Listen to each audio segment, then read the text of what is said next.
best teams that I use in game. Just kind of going through my 28 save teams that I do use in multiple game modes. War, offense, defense, as well as blitzing. I use all these teams in my blitz rotation. So next team we're going to talk about is the Merc team, and I do have kind of one of the modified Merc teams.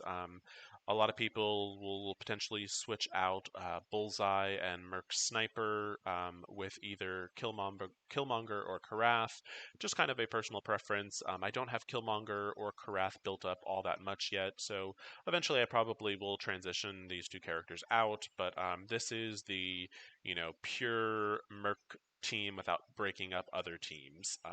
They are definitely one of the meta defenses currently. Strong counters against this team. X-Men are going to be able to handle them as long as they are stronger than the Merc team. X-Force is a great counter, and Baron Zemo is also going to counter this team pretty well, in particular if you have my variation of that team. We are going to pick a fight. Let's see. Let's try. Um, let's try the Asgardians. Like I said, I typically, will do these. It's more of a meta war defense team. So typically, you will not obviously have the direct control over how this team plays. So this is one of those teams that the AI handles really well. Merc Lieutenant is going to do, you know, a lot of the healing. Taskmaster, once he kind of starts gets rolling, the team really kind of takes off. But it is one of those teams where, if Taskmaster falls, it's going to be kind of the team is kind of that's it. So I'm going to go in. He did not do his blinds like they normally do, and Asgardians again are, you don't really see these teams going up against each other all that much, just because most people have Asgardians on defense. So I am probably gonna. This fight did not go anywhere near what I thought it would, so I'm actually just gonna end this fight real quick because they are gonna lose. And let's just go up against, I guess, maybe something a little bit more realistic that the mercenaries might actually see. Um, let's try Fantastic Four. That should be a fairly good fight.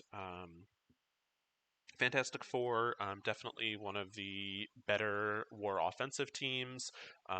You did see that there is a little bit of a punch up, so the Fantastic Four team is a little bit higher than my Mercenaries, and let's see how they do on this one. So really, the big thing on this team is that it does need to apply the blinds. It does get better once that is T4'd. I am still a step away from T4ing this team. Um, as I'm currently actually working on my or offense. But so once this team does get Taskmaster and Merc Lieutenant T4'd, the team really does come together a little bit more. But I'm not quite there yet. So we're just going to kind of go in. This is a, like I said, fairly strong offensive team. And I think a lot of the times when you do see Mercs on war defense, they are going to have Taskmaster, his abilities T4 that should be. And Merc Lieutenant also will be T4 where he should be also. But really the idea is they're a very fast team, and Merc Lieutenant is going to kind of do the heals. Taskmaster is going to do the blinds, and kind of once this team starts getting rolling, they are able to handle most teams. Like I said, this team didn't do all that well, just because I haven't finished building them, but that's kind of just the overall concept with them.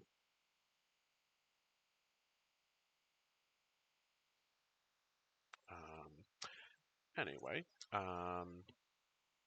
so that didn't turn out all that well. Like I said, they're not fully built up. They are one of those teams that it is kind of T4 dependent. And like I said, Taskmaster and Merc Lieutenant have not been T4'd yet on my account. But they still did pretty well. Guardians of the Galaxy. Um, Anyone that has watched pretty much any of my videos in the past kind of knows my stance on them. They are, I would say, they've kind of transitioned to a war defense team, depending on what your roster is looking like. And again, it's just one of those teams that the AI does handle pretty well. You know, I don't really see them anymore on, offense, and I certainly don't use them on offense anymore. I believe they're one of my defensive teams. Back in the day, certainly one of the better teams. The concept was, Star Lord is kind of the battery. He gets energy to Groot. As Groot gets the energy, he does his AoE, and that would normally, wipe out most teams. Unfortunately,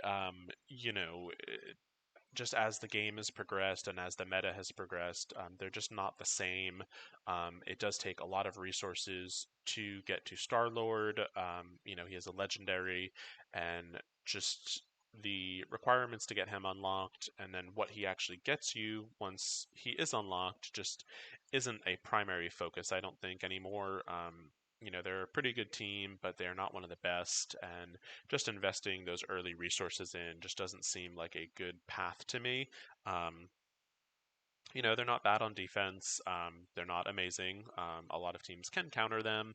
And like I said, the team really doesn't start working until Star Lord is unlocked. And just teams that are based around legendaries are just not as new player friendly.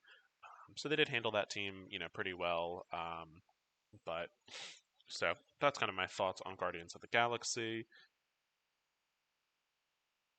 And so we will go on into our next team. Next team is going to be the Young Avengers. They are currently still missing a fifth team member, so it's not a true full team yet. Looking at this roster, I mean, you can obviously see that they are very imbalanced.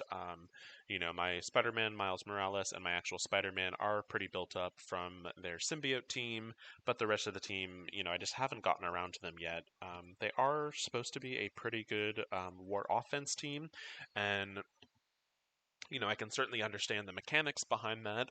Squirrel Girl, while probably no one's favorite character, she is a pretty good healer. Um,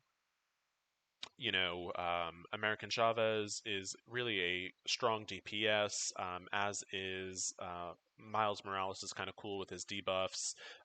Spider-Man is pretty good as far as damage. Certainly not meta anymore, but he's a pretty good character. And then the fact that Miss Marvel is going to get assists when a young Avenger or a hero brawler attacks. Plus she tanks, plus she self heals. Um, she's pretty good in that regards. So I can very easily see how this can be, a fairly strong offensive team. With the rumors going out in the data mines, She-Hulk is supposed to be coming to the game, and I think She-Hulk will really kind of tie this team together if that is the avenue they go, and I think it'll become kind of a much bigger powerhouse. Right now I'm not using them on War Offense. However, in the very near future, they are one of my planned five primary attack teams. That is in that infographic that is on the Discord page. So feel free to check that out. We will go over. I'm going to skip this one. This is my Kree Minions team, um, and again, it's one of those teams that it's really just more for blitz. It's just kind of some leftover teams. They synergize really well together, but it's not anything I use outside of blitz, so I'm not going to touch on them all that much. Next, we have Fantastic Four. They are a really good team. They are an Asgardian counter if they are built up enough, and we will go into that fight. Let's see. So as this loads, so the Fantastic Four team, very focused around the Invisible Woman. She's a very strong character, and then Thing. has kind of quickly snuck in, and his assists sometimes can be just really kind of massive. He hits really hard. He's got a pretty decent health pool. They are kind of one of the recommended 5 solid attack teams. They are on my list to work on. I'm thinking I'm going to finish up my power armor. I am going to finish up my beast, finish up Baron Zemo, and then they are next on my list. Now, probably what's going to happen is symbiotes are going to come out before then, and I'm going to be focusing on symbiotes, but they are on my to do list. I do have Invisible Woman. She is 6 red stars. So, really, it's just kind of about building up the rest of this team. She does put up the barrier for everyone with her initial attack. Anytime those barriers are attacked, she does a counter. And every time she physically attacks, she's going to increase her own barrier. And I mean, she's just a really strong character. Human Torch, if he can live long enough to pop off his AoE, it's a very strong AoE attack. Invisible Woman also has the ability to remove debuffs and then apply Disrupt to her team so they can't get debuffed in the future. So she's just a really good character. They do really well against Asgardians, and there are several other teams, that they can probably handle pretty well. Any team that doesn't require long-stained survivability, that they do pretty well against. So we'll finish this fight up, and that will actually finish off this part, and then we will go to the next part.